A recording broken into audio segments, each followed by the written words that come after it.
How do you know which dialect of Arabic you should study? Welcome back to our video series about studying Arabic. If you missed our first video, it was all about the difference between studying formal Arabic and spoken Arabic. This second video in our series is going to be all about choosing the dialect of Arabic that you should study. Which form of Arabic is going to enable you to best communicate with the people that you're going to encounter?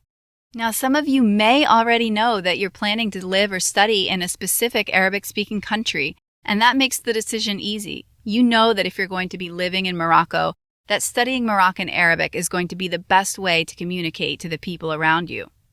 But what if you don't know where you're going to be in the future? What if you want to travel to multiple countries? How can you decide what the best dialect would be for you to study? If you're a student in this position, there are two dialects that I've found a lot of educational resources for, and those dialects are Levantine Arabic and Egyptian Arabic. The first dialect we're going to discuss is Levantine Arabic, and this refers to the Arabic spoken in the region of the Levant in the Middle East. This dialect includes Syrian Arabic, Jordanian Arabic, Palestinian Arabic, and Lebanese Arabic. Even though each country has its own version of Arabic, they're similar enough that we can lump them together under the category of Levantine Arabic. And you can find many textbook materials and YouTube channels and other learning resources to equip you in studying this dialect. The other dialect that has a lot of support and resources behind it is Egyptian Arabic.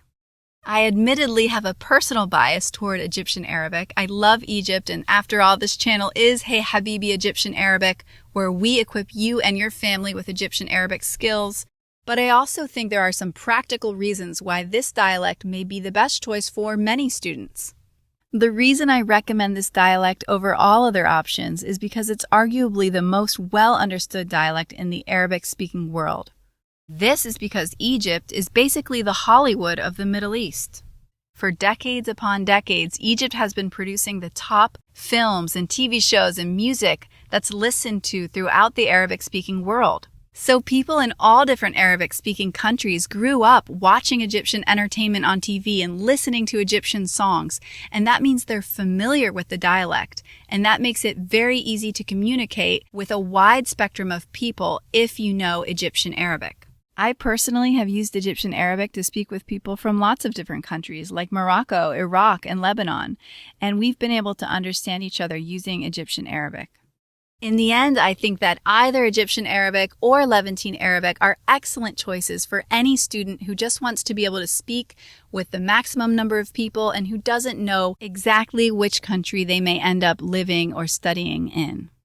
For those of you who might be considering studying a lesser-known dialect, one important consideration as you make this decision is how many resources are available to help support your studies of this lesser-known dialect. Unfortunately, a lot of the lesser-known dialects don't have much support in terms of learning resources like textbooks, YouTube channels, learning apps, or courses, unless you're living in the country itself or you know people personally from that country. If you're studying on your own or in the West, this could become a source of frustration in your studies.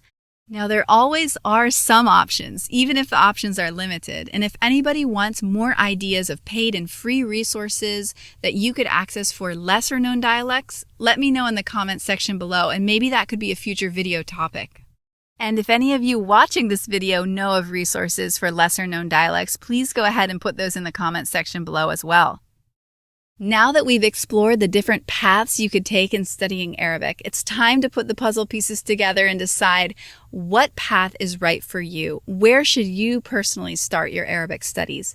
In our next and final video in this series, I will walk you through that decision-making process as well as give you my top recommendations that are applicable to all Arabic students, including students of dialect.